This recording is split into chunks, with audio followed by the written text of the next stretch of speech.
Chris Williamson, you have been helping run this campaign for George Galloway. Do you think your man has done it tonight?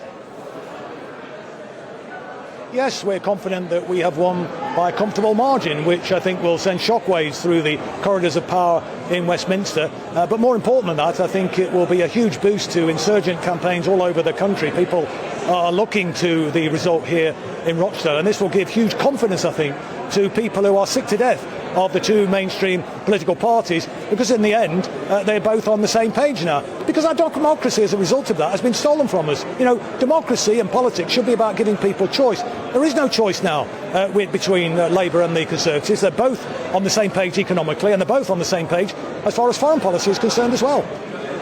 I'd say that there was no choice here tonight in Rochdale because of the utter mess that the Labour Party got itself into. Some people might say that George Galloway would not be winning tonight had it not been for that internal mess within the Labour Party. Well, I don't believe that. In fact, I think there is a strong body of opinion that suggests that the Labour Party deliberately threw their man under the bus because they knew that they were on course to lose this election and lose it quite badly to George Galloway. And by throwing Chris Williamson, are you seriously suggesting Ali under the bus, as it were, that the Labour Party wanted its candidate to spout anti-Semitic words, that this was somehow an internal plot? I mean, that's just the territory of conspiracy theory and lunacy, surely. Well, no, it's not. And secondly, it wasn't anti-Semitic what he said. I mean, the theory, which is not one I subscribe to, nor does George Galloway, but it's a theory that was carried in the New York Times, no less. It's been carried by Israeli media as well. So, it's not something that, he's invented, and it's certainly not anti-Semitic to suggest what he did. So it's not a theory that I subscribe to. But, to suggest that somehow it's anti-Semitic is absolutely absurd. It just shows the weaponisation of anti-Semitism has gone mad. The allegation made by Azhar Ali was that Israel allowed the largest slaughter of Jewish people since the Holocaust as a pretext of invading Gaza. I've heard the recording from that meeting. Much more was said besides, not least words about Jewish quarters in the media. Are you saying that the Workers' Party of Britain, that George Galloway endorses this stuff? No, I've said I didn't endorse it, as I explicitly said.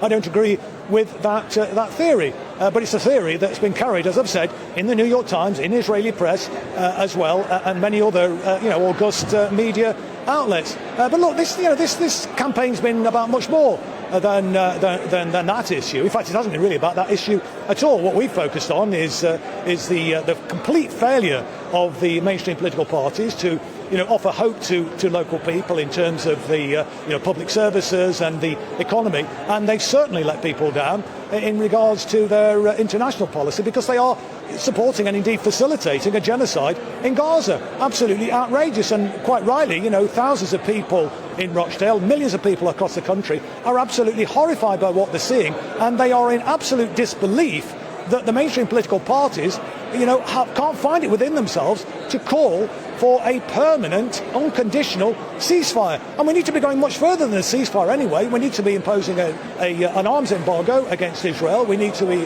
imposing a trade blockade, and we need to be kicking them out of international sport, just as happened to the apartheid regime in South Africa. Israel needs to be isolated. It is or should be a pariah state. That's how the vast majority of the world opinion sees Israel, including ordinary people in Western countries across Europe, the United Kingdom and in the United States. It's just that the political class and many in the media are totally out of touch with where the general public are at. What a lot of people might say is that what's out of touch when people in Rochdale are struggling to heat their homes, are wondering where their next pay packet is going to come from and whether it will stretch far enough to do the weekly shop. What they might be thinking is, Chris Williamson, why on earth are you talking about a conflict that has nothing to do with Britain? Why have you spent the majority of this interview talking about affairs in the Middle East rather than the bread and butter issues here at home?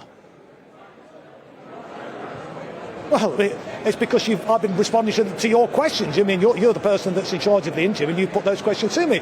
But no, look, we have focused on those other issues. I mean, the truth is that for example, the utilities are absolutely ripping off the British people. I saw some figures recently that suggested that the British Gas, for example, have seen their profits increase by more than a 9-fold increase in profits, whilst at the same time 42% of the British public are struggling to pay their heating bills. But none of the mainstream political parties are calling for the utilities to be brought into public ownership as they should be. Well, they have instituted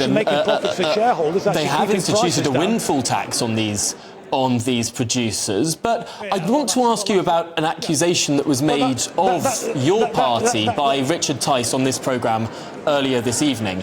He has said that this has been a campaign of intimidation and has raised questions about the propriety of this election and the legitimacy of the postal votes.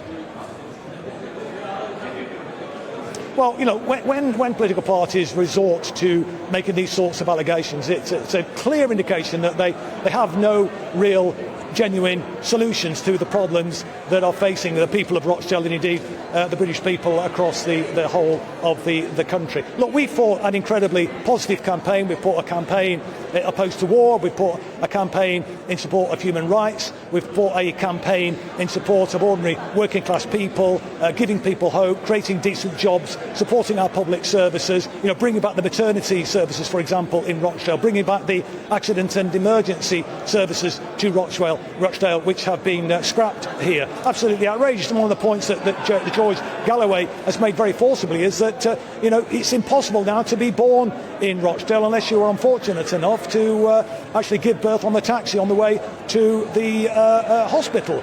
And, look, Britain is an incredibly wealthy country with the 6th now biggest economy in the world. There is no excuse for the levels of deprivation and poverty and insecurity that millions of people are facing. And what we should be doing, and those in the corridors of power should be doing, is bringing about a good society with political will that can be achieved. And I think we need to get back to the sort of manifesto commitment that when the Labour Party was a real Labour Party, in the 1974 manifesto, for example, they promised to bring about an irreversible shift in the balance of wealth and power in favour of working people and their families. That's what we want to see, an irreversible shift in the balance of wealth and power towards working people and their families. It can be done. It just takes political will. It was achieved in 1945 by the first post-war Labour government. They set in train a post-war consensus that stood the test of time for 34 years and saw inequality narrowing every single year, to the point where in 1976, when I was an apprentice bricklayer, a 19-year-old apprentice bricklayer, I was able to, with my partner at the time,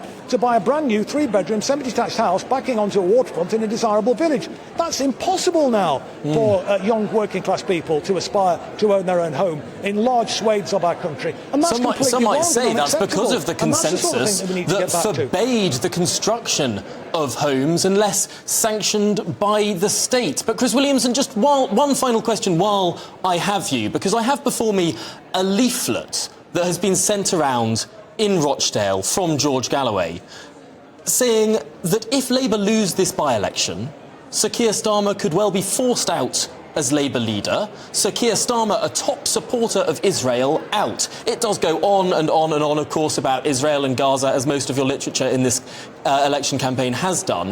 Are you seriously saying that Sir Keir Starmer will be out as leader of the Labour Party as a result of the result tonight? Well, I think it's a distinct possibility. Let's wait and see what happens. But, this is a seat that they would normally expect to win.